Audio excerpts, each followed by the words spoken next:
चलिए, शुक्रवार की सुबह हफ्ते का आखिरी कारोबारी सत्र और बढ़िया पुल बैक कल हमने भारतीय बाजारों में आता हुआ देखा। दरअसल पिछले 3 दिन यानी कि इस हफ्ते का अब तक का मार्केट का परफॉर्मेंस आप लोग की स्क्रीन पर आएगा। तो मंडे ट्यूसडे को दबाव के साथ कामकाज और उसके बाद कल वीकली एक्सपायरी के दिन बढ़िया पुल बैक।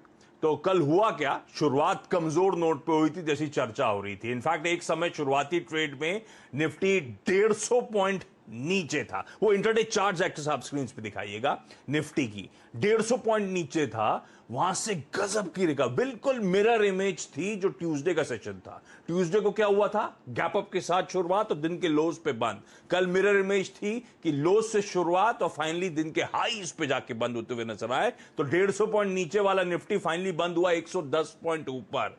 260 पॉइंट का लोस से स्विंग और सारा क्रेडिट जाता है निफ्टी बैंक को, फाइनेंशियल्स को। निफ्टी बैंक की तस्वीर दिन के दौरान गजब की बदली। 1000 पॉइंट का लोस से मूव आया और उसने सपोर्ट करा। इनफैक्ट इवेंचुअली 14400 के ऊपर कल हमने वीकली एक्सपायरी दर्ज करी। मेरे ख्याल से सबको पॉजिटिवली सरप्राइज किया होगा कल की एक्सपायरी ने। लेकिन आज के लिए संकेत कैसे हैं शुक्रवार के? ये हम एक तो लास्ट लेग में पहुंच चुके हैं इस सीरीज, इस अप्रैल सीरीज के, है ना। अगले हफ्ते मंथली एक्सपायरी की तैयारी करनी है, लास्ट लेग है। और इस लास्ट लेग की जो शुरुआत के आगाज के जो क्यूज आ रहे हैं, गड़बड़ा रहे हैं।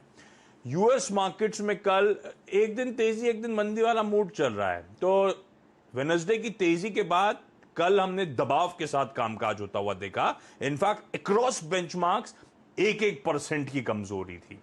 तो तब और अब एक बार स्क्रीन पे दिखा दीजिएगा क्विकली। हम डाइजेस्ट करके गए थे जब हम कल शाम को 3:30 बजे, तब डाउ तब नैस्डैक फ्यूचर्स दोनों एकदम फ्लैट थे और एक्चुअल सेशन में दोनों में 1% का दबाव था। तो अगर इक्विटी मार्केट्स का परफॉर्मेंस जो डाइजेस्ट किया उसको देखना है तो दबाव भाई तगड़ा देखने को मिला यूएस में। लेकिन बाकी के पैरामीटर्स को लेकर कोई इश्यू नहीं है। डॉलर इंडेक्स, बॉन्ड यील्ड, कच्चा तेल, ये सब कंसोलिडेट करते हुए नजर आ रहे हैं। तो मिक्स क्यूज हैं। यूएस में दबाव था और आज डाउ फ्यूचर्स इंडिकेट कर रहे हैं कि कल के प्रेशर के बाद 31 पॉइंट का उछाल, इस समय शुरुआती टिक्स में 30 पॉइंट के उछाल के साथ शुरुआत होने के इंडिकेशंस।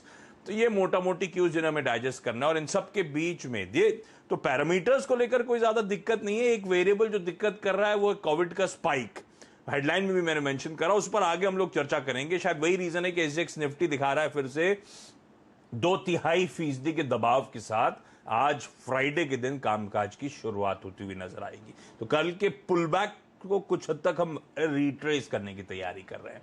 ऐसे में ग्लोबली मूड मॉल है कैसा, नीरज वाजपेयी से समझेंगे, वीरू से समझेंगे आज फ्राइडे के दिन स्ट्रेटेजाइज कैसे करना है, और हर्षता बताएंगी तमाम important stocks in news. Neeraj ji good morning. ये कल शाम तक, रात तक जब देख रहा था तो फ्लैट था, सुबह उठा तो सारा मामला गड़बड़ा गया। ये क्या है, टैक्सेशन वाला इशू क्या है जो चिंता की बात है? इंटरडे चार्ज डाउ के दिखाएंगे डायरेक्टर साहब तो समझ में आएगा।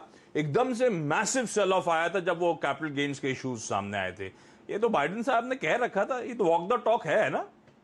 हाँ, कह रखा था लास्ट वीक, आपको याद होगा। एक्चुअली फ्राइडे को हम और हर्षदा चर्चा कर भी रहे थे कि एक नया टैक्स प्रपोजल आने वाला है जो नेक्स्ट वीक अप्रूवल मिलेगा उसको। पिछली बार आपको याद होगा वो कॉर्पोरेट टैक्स था जो 21 से बढ़ा के 28 किया गया था। ये कैपिटल गेन्स टैक्स है, यानी 1 साल से ऊपर अगर आप रखे हैं और शेयर में पैसे कमाते हैं। इवन बिटकॉइन की जो इतनी भारी गिरावट देखने को मिली आपको, क्रैश हुआ है जो, उसमें कल भी गिरावट हुई है, उसका रीज़न ये है कि उसमें भी टैक्स लगा है। तो 43% तक अगर कैपिटल गेन्स टैक्स के दायरे में आप आते हैं तो ये मैसिव है, बहुत ज़्यादा है। तो उसकी वजह से कल मार्केट में अच्छी खासी पिटाई देखने को मिली क्योंकि ये प्रपोजल रख दिया गया है और अब इसी को अप्रूवल आई है। तो हालांकि ये अनाउंस्ड पहले से थे कि कैपिटल गेन्स भी बढ़ाएंगे, वेल्थ टैक्स भी लगाएंगे, अभी एक वेल्थ टैक्स भी आएगा आगे, और कॉर्पोरेट टैक्स। तो ये जो $2.25 ट्रिलियन का एक पैकेज है वो, और ये जो कैपिटल गेन्स टैक्स लगाया जा रहा है, ये सब जो है इसके लिए ही किया जा रहा है। तो इसकी वजह से बाजार में कल नाराज़गी हुई और इसीलिए आप देखेंगे कि पिटाई हुई। सभी स्टॉक्स में बिकवाली देखने के लिए भी, बावजूद इसके कि एयरलाइंस के नतीजे अच्छे आ रहे हैं, आउटलुक बढ़िया दे रहे हैं। AT&T ने उम्मीद से बेहतर नतीजे पेश किए, ब्लैकस्टोन ने उम्मीद से बेहतर नतीजे पेश किए।